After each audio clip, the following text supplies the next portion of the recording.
Rate ಜಾಸ್ತಿ ಆಗಿದೆ. ಹೌದು, ರೇಟ್ ಜಾಸ್ತಿ ಆಗಿದೆ ಅಲ್ಲ. ಈಗ ನಿನ್ನೆ ಪೇಪರಲ್ಲಿ ಬಂದಿದೆ, ಆಲ್ರೆಡಿ ಆವಾಗಲೇ ಜಾಸ್ತಿ ತಗೊತಾ ಇದ್ದಾರೆ ನಮಗೆ. ಇದೆಲ್ಲ ಬಹಳ ತೊಂದರೆ ಅಲ್ವಾ ಜನಗಳಿಗೆ. ಈ ಫ್ರೀ ಕೊಡೋದು, ಬಸ್ಗಳಲ್ಲಿ ಓಡಿಸೋದಕ್ಕೆ ಫ್ರೀ ಏನು ಕೊಡಬೇಕಾಯ್ತು, ಇದೆಲ್ಲ ದರಿದ್ರ ಸರ್ಕಾರ ಮಾಡೋಂಥದ್ದು. ಈ ಸರ್ಕಾರದಿಂದ ನಮಗೆ ಹೊರೆ ಆಗಿದೆ. ಹೆಂಗಸರಿಗೆ ಫ್ರೀ, ಗಂಡಸರಿಗೆ ಈ ಹೊರೆ ಅಷ್ಟೇ ಅಲ್ವಾ. ಏನಕ್ಕೆ ಮಾಡ್ಬೇಕು? ಹೆಂಗಸ್ರು ಯಾರಾದರೂ ಕೇಳಿದ್ರ ಇವರಿಗೆ ಫ್ರೀ ಕೊಡಿ ಅಂತ? ಭಾಳ ಜಾಸ್ತಿ ಮಾಡ್ತಿದ್ದಾರೆ, ಬಟ್ ಇವತ್ತು ಜಾಸ್ತಿ ಆಗಿಲ್ಲ ಅಂತ ಹೇಳ್ತಿದ್ದಾರೆ. ಇವತ್ತಾಗಲ್ಲ, ಜಾಸ್ತಿ ಮಾಡ್ತೀನಿ ಅಂತ ಹೇಳ್ತಾ ಇದ್ದಾರಲ್ಲ. ಅವ್ರು ಮಾಡೇ ಮಾಡ್ತಾರೆ ಹೇಳಿದ ಮೇಲೆ. ಪ್ರತಿಯೊಂದು ಬಾರಿನೂ ಅಷ್ಟೇ, ವರ್ಷಕ್ಕೊಂದ್ಸರಿ ಜಾಸ್ತಿ ಮಾಡ್ತಾನೇ ಇರ್ತಾರೆ. ಕಡಿಮೆ ಮಾಡೋದೇ ಇಲ್ಲ, ಯಾವುದು ಕಡಿಮೆ ಇಲ್ಲ ಅಲ್ವಾ. ಈಗ ಡೀಸೆಲ್ ರೇಟ್ ಜಾಸ್ತಿ ಮಾಡಿದ್ರು, ಎಲೆಕ್ಟ್ರಿಕ್ ಜಾಸ್ತಿ ಮಾಡಿದ್ರು.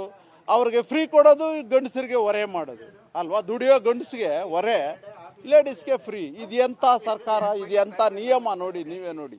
ಇದು ಬಹಳ ತೊಂದರೆ. ಈ ಸರ್ಕಾರದಿಂದ ಬಹಳ ತೊಂದರೆ ಆಗ್ತದೆ ಹೊರತು ಒಳ್ಳೇದಾಗ್ತಾ ಇಲ್ಲ ಯಾರಿಗೂ ನೋಡಿ. ನನ್ನ ಹೆಸರು ರಾಮಣ್ಣ ಅಂತ, ನಾವು ವಕೀಲರು. ಸಾರಿ ಹೇಳ್ತೀವಿ, ಸರ್ಕಾರ ಬಹಳ ತೊಂದರೆ ಕೊಡ್ತಾ ಇದೆ. Supriya Kamath poultry feed business ನಲ್ಲಿ ವರ್ಷಕ್ಕೆ 12 ಲಕ್ಷ ಗಳಿಸ್ತಿದ್ದಾರೆ. ನೀವು ಕೂಡ ಅವರಿಂದ ಕಲಿಬೇಕಾ? ಅವ್ರ ಜೊತೆ ವಿಡಿಯೋ ಕಾಲ್ ನಲ್ಲಿ ಮಾತಾಡಬೇಕಾ? ಈಗಲೇ ಫ್ರೀಡಮ್ ಆಪ್ ಡೌನ್ಲೋಡ್ ಮಾಡಿ. ತಂದಿದ್ದೆ ನಾವು, ನಮಗೆ ತೊಂದರೆ ಆಗ್ತಾ ಇದೆ ಅಷ್ಟೇ. ಸರ್, ರೇಟ್ ಜಾಸ್ತಿ ಆಗಿದೆ, ಬಟ್ ಮಧ್ಯಾಹ್ನ ಮೇಲೆ, ಇವಾಗ ಆಗಿಲ್ಲ. ಇದು ನೈಟ್ ಬಂದಿರೋದು, ಅದಕ್ಕೆ ಆಗಿಲ್ಲ. ಇವತ್ತು ಮಧ್ಯಾಹ್ನದಿಂದ ಇವಾಗ ಬರೋದು ನೆಕ್ಸ್ಟ್ ಟ್ರಿಪ್ಪಿಂದ ರೇಟ್ ಜಾಸ್ತಿ ಆಗಿದೆ. ಬಟ್ ಏನಂದರೆ 1 ಲೀಟ್ರಿಗೆ 2 ರೂಪಾಯಿ ಜಾಸ್ತಿ, 50 ml. ಹಾಫ್ ಲೀಟರ್ದು ಪಾಕೆಟ್ಗೆ 2 ರೂಪಾಯಿ ಜಾಸ್ತಿ ಮಾಡಿದ್ದಾರೆ. ಹಾಫ್ ಲೀಟ್ರು 2 ಪಾಕೆಟ್ ತೊಗೊಂಡ್ರೆ 4 ರೂಪಾಯಿ ಜಾಸ್ತಿ ಆಗುತ್ತೆ. ಇದು ಕಸ್ಟಮರು ಜಾಸ್ತಿ ಹೊರೆ. ಅದನ್ನು ಕ್ವಶನ್ ಜಾಸ್ತಿ ಕೇಳ್ತಾರೆ, ನಮಗೆ ಅದು ಸಮಸ್ಯೆ. ಇವಾಗ ಒಂದು ಪಾಕೆಟ್ಗೆ 2 ರೂಪಾಯಿ 50 ml. 2 ಪಾಕೆಟ್ ತಗೊಂಡವ್ರಿಗೆ 1 ಲೀಟ್ರಿಗೆ 1 ಲೀಟ್ರು 100 ml ಆಗುತ್ತೆ. ಅಷ್ಟಕ್ಕೆ 4 ರೂಪಾಯಿ.